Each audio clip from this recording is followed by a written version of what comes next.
I saw it up close and personal. I saw as a junior employee strategic effort to steer bribes, consulting payments, and research funding to Stanford and Harvard. I was shocked. Transactional meetings with the dean of Stanford Med School about opioids, about how Pfizer and Purdue Pharma were going to funnel money to actually create Stanford Medical School's curriculum. So really just saw those examples, got out of that system, radicalized by my sister, who was top of her class, Stanford Med School, surgeon. She left the system after just a simple insight that she never learned why people get sick. Just medically, and that I think is where we get into the policy, is doctors, pharmaceutical companies, hospitals, the NIH, Dr. Fauci, what have you. Nobody's asking why we're getting so sick. Nobody's asking why we're 4% of world population, but we're 16% of COVID deaths because our immune system is so destroyed in the United States. There's plausible deniability for everyone to be washing their hands of that because everyone's profiting from the fact that our human capital in America is really, really weak and really, really compromised. It's a crazy world, crazy world. Somebody's gotta have to save you.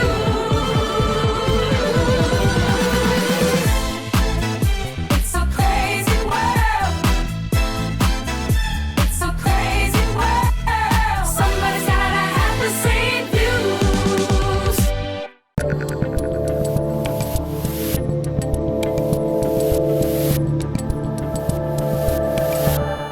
Joining me today is a New York Times best-selling author, a wellness entrepreneur, and co-founder of TrueMed, a company focused on integrating healthier lifestyle choices with healthcare spending accounts.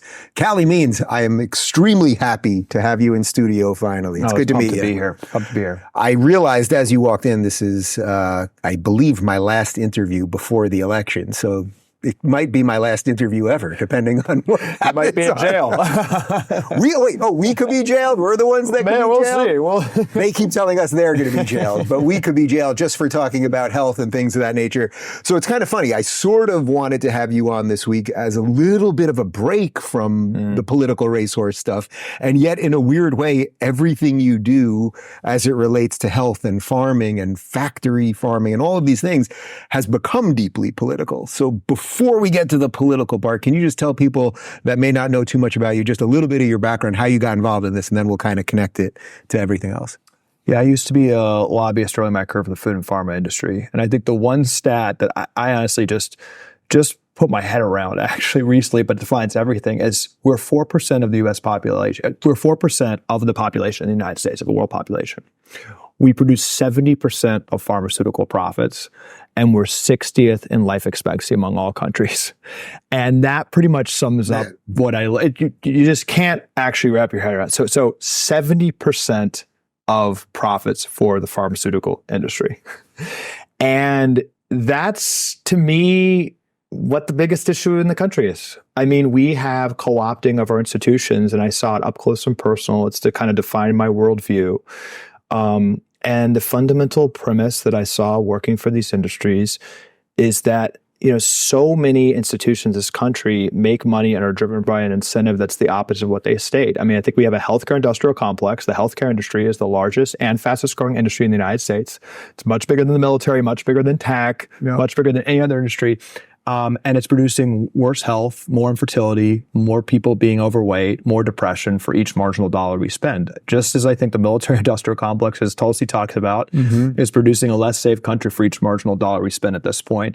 You go to education, we're producing dumber kids for each dollar we spend. So I saw it up close and personal. I saw as a junior employee strategic effort to steer bribes, consulting payments, and research funding to Stanford and Harvard.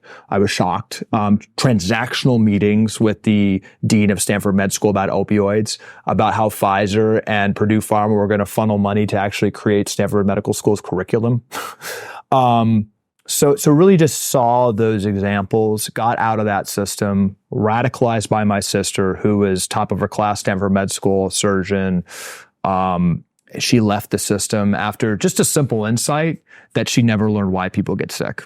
just medically, and that I think is where we get into the policy, is doctors, pharmaceutical companies, hospitals, the NIH, Dr. Fauci, what have you. Nobody's asking why we're getting so sick. Nobody's asking why we're 4% of world population, but we're 16% of COVID deaths because our immune system is so destroyed in the United States. There's plausible deniability for everyone to be washing their hands of that because everyone's profiting from the fact that our human capital in America is really, really weak and really, really compromised. So put the pieces with my experience, with my sister from the medical background, and after the death of our mom from a preventable condition, cancer, which by the way is just skyrocketing right now, skyrocketing among kids. We're at an all-time high of cancer rates this year in the United States, just like every other chronic condition.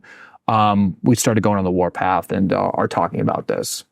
So there's a million ways we could go here. I think it's fairly obvious to someone watching this how this all became very political once you started just looking at health. And it sounds obviously like a lot of the stuff that you're talking about echoes a lot of RFK's things, and you're doing some stuff with him, which we'll get into. Are you, now that you've gone down that rabbit hole, right?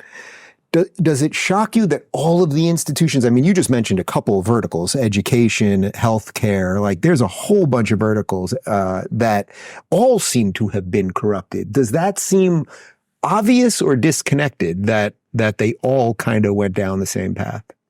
I think it's like radical. Media, I mean, we could do the laundry list of things. I think it's radical and just a vital national conversation we're having on these institutions that have been co-opted, and I think we're all labeled as conspiracy theorists for talking about. But if you look high level what's happening in the world right now, to me, like the foundational, I think, societal dynamic of our time is this lunge of voters making their voice known and their frustration known with these populist movements. I mean, it's happening in every single developed country, whether you're like it's leftward or rightward. Voters and citizens are like lunging out like something's not quite right. So I think everyone like feels it. I think everyone's trying to put their finger on it. I think like a lot of people can't necessarily explain exactly why they're so passionate about Donald Trump or other populist figures in other countries. But I think what's happening in independent media is we're unpacking exactly what's happening. We're unpacking with the media how 50% of TV news spending is from the pharmaceutical industry. We're actually talking about that. That's being aggressively labeled as conspiracy theories, actually just unpacking these institutions. But like, I think that's where independent media comes in. To me, what independent media is it's asking these questions. Some of the questions and solutions and takeaways aren't totally right, but we're having these messy debates. People are waking up, eyeballs are gravitating towards that. And then I think where voters are going is politicians that are trying to put the finger on that. What I think is so powerful and why health, thankfully, has become such a powerful, I think, discussion topic and national conversation in this closing days of the campaign is it's a tangible example of these mass corruption and corporate capture issues that I think voters are trying to put their finger on. And I think what RFK has done so well and what my sister and I are trying to do is everyone sees what's happening with kids. Everyone sees what's happening with their own health. There's something clearly just not right. And I think we've learned a lot of lessons from COVID, quite frankly, that we're still trying to put together. So by actually tying these incentives and this corporate capture into what's happening in a kid's classroom where 50% of young adults are now overweight or obese, I think it's helping people put their heads together, not just on the health issue, but on this overall, I think, macro dynamic, which is the defining issue of Trump's candidacy, which is just the swamp. It's corporate capture. And it is, I try to just talk about the raw economic incentives. Like if you look at each industry, they've been captured by really bad incentives. So let's discuss that a little bit, because I think most people now, or at least a good percentage of people, are realizing there's a lot of crazy ingredients in our things. And Bobby talks about yellow number 5 that's, in our, which cereal, Fruit Loops here, but not in Europe, et cetera. And there's all of these things in our Doritos and all of our foods. Okay. But the average person's wondering, well, why would they do it here then in America if they did not do it in Europe? So I guess, how did that start originally? What was the idea that originally quite literally put poison in our children's cereal, and somehow Europe said no to that? Yeah, so a lot of things start with good intentions. So let's go through the food. I think it's just important for people to know how this happens. So the American diet was almost 100% unprocessed foods up until World War II. After World War II, we had the Marshall Plan and had, with Europe devastated, had to ship our food, and we became the breadbasket of the world. And we created these preservatives, all these chemicals to make food shelf stable, and basically created ultra processed food in order to ship it across the world. So that's how it started. You basically So far, no bad intentions, Yeah, no right? bad And also intentions. television started appearing and people were eating differently. And so you had more packaged food. Yeah. Okay. With Refrigeration was preservatives different, and processing of the grains, which takes the fiber off, which spoils, which hurts the nutritional value. But okay. So, and then you had the rise of industrial agriculture, which is actually less, it produces less output per acre, but you can mechanize things, and that led to the explosion of pesticides. But the story really is important and gets interesting in the 1980s. So our percentage of ultra processed food consumption, really this food in boxes, didn't start exploding until about the 1980s. And something happened, which I talk about a lot in the 1980s, something very deliberate happened, which is that cigarette companies were the largest companies in the world. Literally, if you looked at the highest market caps, you had Philip Morris and R.J. Reynolds in the top 10 largest, most valuable companies in the world. And as the Surgeon General started coming down on smoking, those companies to diversify started buying food companies. So they actually saw that the processing, that creating basically these frankenfoods that isn't natural with all these ingredients we don't recognize, they can actually use the same playbook that they use for cigarettes to buy off the USDA. And they started what's called GRAS standards, generally accepted as safe. And they created through the USDA a situation where our government does not say whether chemicals are safe. It's self-policing, and they have to be proved harmful after the fact, after including in our food.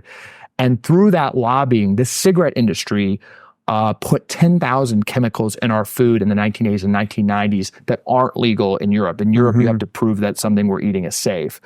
What they were able to do with those chemicals is make food much cheaper, and they're really mixed together to be addictive and palatable. Yep. So we had cigarette industry scientists, as those companies, Philip Morris and R.J. Reynolds, became 40%, just two companies, 40% of our food supply in the 1990s. You had just unbridled chemicals, and then really good scientists working with those chemicals to basically hijack our satiety signals and evolutionary biology to make this ultra-processed food something that you basically can't stop eating. For more insightful discussions on how to live the good life, check out our lifestyle playlist. And if you want to watch full interviews on a variety of topics, watch our full episode playlist, all right over here. And to get notified of all future videos, be sure to subscribe and click the notification bell.